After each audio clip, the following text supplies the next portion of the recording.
नमस्कार। आज की 5 बड़ी बेहद महत्वपूर्ण खबरों में आपका हार्दिक स्वागत है। आज से अनलॉक 1 की शुरुआत होने जा रही है, जिसमें मंदिर, मस्जिद, मॉल, रेस्टोरेंट को खोलने से लेकर स्कूल, कॉलेज खोलने को लेकर भी बड़ी खबर आ चुकी हैं। वहीं रेलवे टिकट बुकिंग के नियमों में बदलाव को लेकर भी बड़ी खबर है। इसी के साथ मोदी सरकार से 36,000 रुपये सालाना के फायदे को लेकर भी बड़ी खबर आ चुकी है, जिसका आपको फ़ायदा उठाना है। वही प्रधानमंत्री फसल बीमा योजना का लेना है लाभ, तो 31 जुलाई से पहले करना होगा ये काम। जी हाँ, इस पर भी आगे चर्चा करेंगे। वही बिजली के बिलों को लेकर भी सरकार से अच्छी खबर आई है। वही मौसम को लेकर भी बड़ी खबर है। तो जानते हैं इन सभी आज की सिलेक्टेड खबरों को। इससे पहले अगर आपने अभी तक भी इस वीडियो पर एक लाइक नहीं किया होता, एक लाइक कर दीजिए, क्योंकि आपका एक लाइक ही हमारी मेहनत का फल होता है। अनलॉक 1 आज से खुल जाएगा पूरा देश। 15 अगस्त के बाद ही खुलेंगे स्कूल, कॉलेज। जी हाँ, कोरोना वायरस के चलते लगे लॉकडाउन के तकरीबन 75 दिन बाद सोमवार से पूरा देश खुल जाएगा। केंद्रीय गृह मंत्रालय के दिशा निर्देशों के मुताबिक अनलॉक 1 के पहले चरण में देश भर में 8 जून से कंटेनमेंट जोन छोड़कर सभी धार्मिक स्थल, होटल, रेस्तरां और शॉपिंग मॉल शर्तों के साथ खुल सकेंगे। वही दूसरे चरण में केंद्रीय मानव संसाधन मंत्री रमेश पोखरियाल निशंक ने स्कूल और कॉलेजों को अगस्त 2020 के बाद खोले जाने की बात कही है। उन्होंने एक साक्षात्कार में कहा कि 15 अगस्त के बाद सभी शैक्षणिक संस्था खोले जा सकते हैं। तब तक सभी परीक्षाओं के नतीजे घोषित कर दिए जाने की उम्मीद है। इस बीच दिल्ली, उत्तर प्रदेश, पंजाब, हरियाणा, छत्तीसगढ़ और मध्य प्रदेश समेत कई राज्य सरकारों ने अपने यहाँ 8 जून से शुरू की जा रही सेवाओं के लिए अलग अलग से दिशा निर्देश जारी कर दिए हैं। हालांकि इन सभी राज्यों में कुछ धार्मिक स्थलों ने अभी खोलने का फैसला नहीं किया है। महाराष्ट्र और गोवा की सरकारें भी अपने यहाँ धार्मिक स्थल नहीं खोलेगी। वही तीसरे चरण में अंतर्राष्ट्रीय उड़ानें, metro rail, swimming pool, gym, सामाजिक, सांस्कृतिक, खेल और राजनीतिक सभाएं और गतिविधियों को शुरू करने पर फैसला होगा। उल्लेखनीय है कि 30 जून तक चलने वाले लॉकडाउन 5 के दौरान पाबंदी सिर्फ कंटेनमेंट जोन में रहेगी। देश में आवश्यक गतिविधियों को छोड़कर रात 9 बजे से सुबह 5 बजे तक पाबंदी पहले की तरह ही बरकरार रहेगी। होटल, रेस्तरां पहचान पत्र लेकर जाएं। स्वास्थ्य मंत्रालय के निर्देशों के मुताबिक होटल, रेस्तरां और शॉपिंग मॉल में 6 फीट की दूरी, चेहरे पर मास्क, सैनिटाइजेशन और थर्मल स्क्रीनिंग अनिवार्य होगी। इन जगहों पर जाने वालों को आरोग्य सेतु ऐप साथ रखना होगा। होटल और रेस्तरां मालिकों को आगंतुकों के आधार कार्ड नंबर, पहचान पत्र, मोबाइल नंबर, विदेश यात्रा और बीमारी का ब्यौरा समेत पूरी जानकारी रखनी होगी। गेट पर सैनिटाइज रखना और थर्मल स्क्रीनिंग अनिवार्य होगी। बिना लक्षण वाले लोगों को ही प्रवेश दिया जाएगा। पार्किंग एरिया में भी सामाजिक दूरी का पूरा ध्यान रखना होगा। थूकने की सख्त मनाही है। भुगतान को डिजिटल मोड में किया जाए। मालूम आने वाली वस्तुओं को भी सैनिटाइज करना होगा। होटल कर्मचारियों को दस्ताने पहनना अनिवार्य होगा। रेस्तरां में बैठने की क्षमता 50% तक रखनी होगी।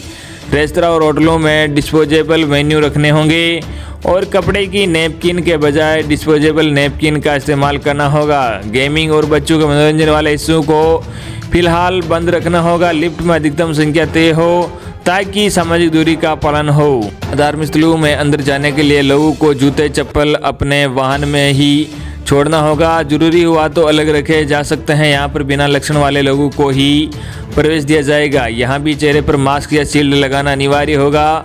भीड़ को नियंत्रित करना होगा। इसके अलावा सामुदायिक किचन, लंगर, अन्नदान या किसी भी तरह के भंडारे में सामाजिक दूरी का पालन करना होगा। धार्मिक स्थानों पर हाथ में प्रसाद या जल देने पर रोक रहेगी। किसी तरह के बड़े जुटाव पर रोक रहेगी। भजन, कीर्तन या गीत संगीत वाले सामूहिक कार्यक्रम नहीं होंगे। सिर्फ रिकॉर्डेड संगीत बजाए जा सकते हैं। श्रद्धालु के लिए कॉमन चटाई नहीं होनी चाहिए।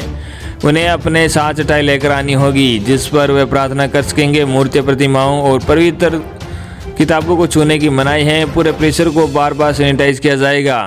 आज से देश भर के 820 दर्शनीय स्मारक भी खुलेंगे। जी हाँ, केंद्रीय सांस्कृतिक मंत्रालय ने रविवार को भारतीय पुरातत्व सर्वेक्षण के देश भर में 820 स्मारकों को सोमवार से पर्यटकों के लिए खोले जाने की अनुमति दे दी है। मंत्रालय ने कहा कि दिल्ली में हौज खास, इंकलवेल स्थित नीला मस्जिद और लाल गुंबद समेत सिर्फ 19 स्मारकों को खोले जाने की अनुमति दी गई है, जहां धार्मिक गतिविधियां होती हैं। बताया जा रहा है कि पर्यटकों को स्मारक घूमने के लिए ई-टिकट और मास्क पहनना अनिवार्य होगा। कोरोना के प्रकोप के चलते एहतियातन बीते 17 मार्च से एएसआई ने अपने 3691 स्मारकों और स्थलों को बंद कर दिया था। दिल्ली की सीमा खुलेगी, होटल और सभागार नहीं खुलेंगे। जी हां, राजधानी दिल्ली को पहले ही लगभग पूरी तरह से खोल दिया गया है। अब 8 जून से रेस्तरां, मॉल, धार्मिक स्थान खोले जा रहे हैं। एनसीआर से सिटी सीमाओं को भी खोला जाएगा। इससे गाजियाबाद, नोएडा, गुड़गांव और फरीदाबाद के लोग आसानी से दिल्ली आ सकेंगे। फिलहाल होटल और बैंक्वेट हॉल नहीं खुलेंगे। सीएम अरविंद केजरीवाल ने बताया कि जिस तरह कोरोना केस बढ़ रहे हैं, इनका इस्तेमाल मरीजों के लिए करना पड़ सकता है। नाई की दुकानों, सैलून, ब्यूटी पार्लर पहले ही खोले जा सके हैं। स्पाई और जिम अभी बंद रहेंगे। ऑटो और ई रिक्शा में एक सवारी की पाबंदी दिल्ली में पहले ही खत्म हो चुकी है। अब ऑटो और ई रिक्शा में एक से ज़्यादा सवारी बैठ रही हैं। सुरक्षा के लिए ध्यान रखें। जी हां, आपके आसपास कोई भी बिना लक्षणों का वाला कोविड-19 मरीज हो सकता है और वे आपको संक्रमित करने में सक्षम हैं। आप भी कोविड-19 के बिना लक्षणों वाले मरीज हो सकते हैं और आप अपने आसपास के सभी लोगों को संक्रमित कर सकते हैं। आप सूझबूझ का परिचय देते हुए खुद को तैयार करें और न संक्रमित हो और न किसी दूसरे को संक्रमित करें।